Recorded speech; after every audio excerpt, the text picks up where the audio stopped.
안녕하세요. 근관치료 보험 청구에 대해 말씀드릴 치과의사 김지아입니다. 오늘은 근관치료 청구 실전편 두 번째 시간입니다. 지난 시간에 이어서 2회 내원으로 신경치료를 하는 경우 청구를 보겠습니다. 실제 청구 화면을 보겠습니다. 발수는 3회 내원과 동일합니다. 추가적으로 보시면 오식이나 치아 파절 등으로 치아 파절편 제거를 한 경우 치아 파절편 제거 일치당 청구를 한 것이 확인되고요. 차팅에 치아 파절편 제거함이라고 기록해 놓습니다. 투비짓으로 진행 시 근관 충전 시입니다. 두 번째 내원이죠. 근관 충전과 러버댐 장착을 청구합니다. 이때 근관 성형이 총 2번까지 인정이 가능하므로 투비짓 때는 근관 충전과 함께 근관 확대, 근관 성형을 청구합니다. 근관 치료의 과정상 근관 확대하고 성형한 후 충전하기 전에 근관장을 워킹렌스를 다시 측정합니다. 해당 진료 내역 그대로 청구하면 되겠습니다. 투비짓 때 기억하실 것은 3비짓 때 충전과는 달리 근관 충전 때 근관 확대와 성형도 함께 청구한다는 것입니다. 원클릭 청구 차트에서도 마찬가지입니다. 발수 시는 3비짓과 동일합니다. 나이타입 파일을 재료대로 청구한 것이 확인되고요. 바비드 브로치도 확인이 됩니다. 전기치수 반응 검사, 치아 파절편 제거도 청구했습니다. 아까 말씀드렸다시피 투비짓 때는 근관 충전 시 근관 확대와 성형을 함께 청구하는 것을 기억해 두면 되겠습니다.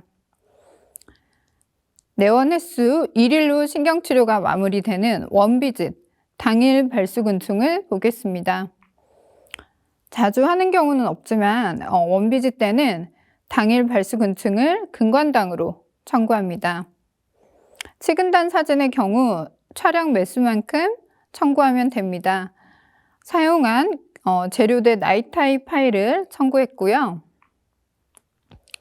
원클릭에서도 마찬가지입니다. 당일 발수근충 근관당으로 청구가 된 것이 확인됩니다. 전자차트 프로그램을 사용하고 계시다면 위의 과정들은 모두 버튼 하나로 자동으로 청구되기 때문에 다음으로 제가 말씀드리는 것만 체크해 보시면 되겠습니다.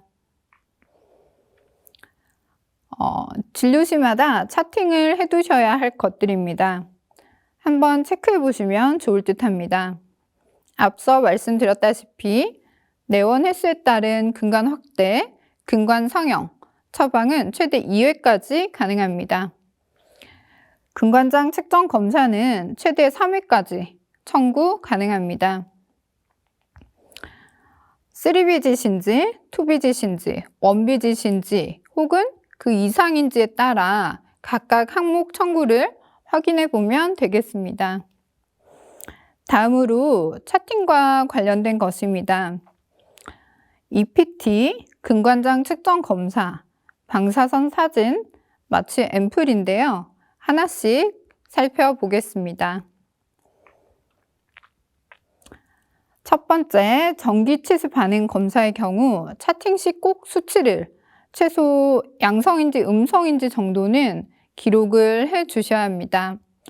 보통 첫 내원 시 치수 검사기 EPT 사용 시 청구하게 되는데요. 청구 후 검사 결과를 꼭 차팅해 놓으시기 바랍니다.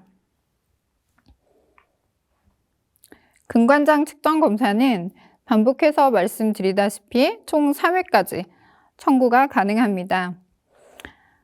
중요한 것은 3회 모두를 다음과 같이 청구하였다면 차팅에도 역시 근관장 길이를 모두 기록해 놓는 것이 좋습니다. 각 치료시마다 근관장이 바뀌는 경우는 흔하지 않지만 청구를 하였다면 매번 차트상에 남겨놓는 것이 좋습니다. 다음으로 놓치기 쉬운 것들은 동시 임해 촬영이 있습니다. 동일한 시점에 수평, 수직각도를 달리하여 찍은 사진은 동시 임해로 처방할 수 있습니다. 사진의 경우 보시는 것은 수평적인 위치를 살짝 달리하여 촬영을 한 것입니다. 동시 임해로 청구하였던 경우입니다. 12번에 치조정 부위를 보려고 찍었는데요.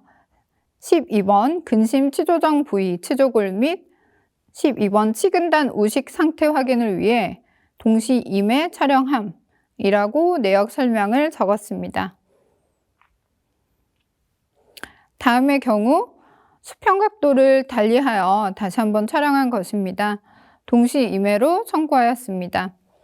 근심 설측 근관을 보기 위해 동시 임해 촬영함이라는 내역 설명을 간단히 달아주면 좋습니다. 동시 임해의 경우 5,790원이고 치근단 1매의 경우 3,680원이 산정됩니다.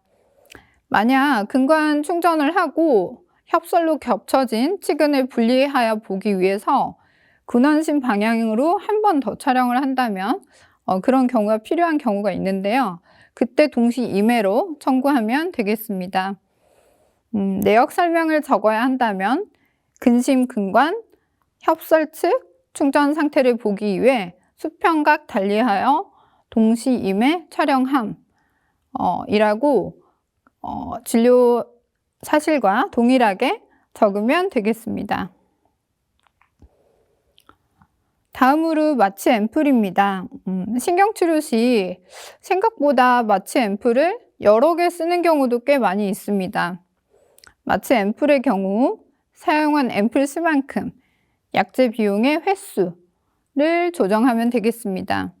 총 4개를 사용한 경우 약제 효온스 리도카인에서 횟수를 4로 청구하면 됩니다. 다음으로 질문으로 올라온 내용들을 함께 살펴보겠습니다. 근관치료 시 환자가 통증을 호소하면 내역 설명을 하고 마취를 내원심하다 해도 될까요? 안 된다면 첫날 제외하고 어떤 과정까지 마취가 인정될까요? 라고 질문해 주셨는데요. 좋은 질문입니다. 내역 설명 후 내원심하다 마취가 가능합니다. 저도 이런 경우가 있는데요.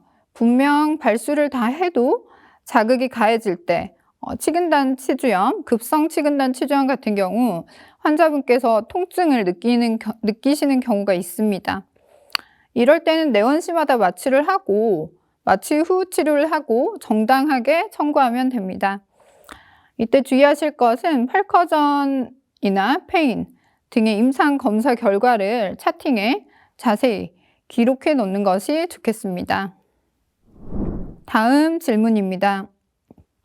영구치 48번 치수 절단술을 시행한 일주일 후 통증을 계속 호소하여 근관치료를 해야 할 때 발수부터 청구 시 근관수대로 와동 형성 청구부터 가능한지요? 치수 절단 시 치수 개방을 이미 했으니 와동 형성 항목은 청구하면 안 되는 것인지요? 라고 질문을 하셨습니다. 질문의 요지는 이머전시 펄포토미를 한 이후 일주일 이후 내원하셔서 다음 내원 시에 발수부터 청구할 때와 관련된 것인데요. 발수부터 청구할 때 근관 와동 형성이 청구 가능하냐는 것입니다. 발수 시 근관 와동 형성, 근관당으로 청구 가능합니다. 근관 와동 형성은 그림에서 보시면 빨간색 화살표입니다. 근관 입구를 뒤집어 등으로 형성해 주는 것을 말합니다. 처음 하셨던 응급 근관 처치는 치수강을 개방해 주는 것을 말하는데요. 녹색 화살표 부분이 되겠습니다. 따라서 48번에 대해서 응급 근관 처치하고 일주일 이후에 다음 내원 시 발수 및 근관 와동 형성 청구가 가능합니다. 근관당으로 청구가 되고요. 응급 근관 처치 이후 다음 내원 시 발수가 진행이 된다면 근관 와동 형성 역시 근관당으로 청구가 가능하다는 사실 알아두시기 바랍니다. 지금까지 2주차 근관치료 청구 실전편에 대해 알아보았습니다. 경청해 주셔서 감사합니다.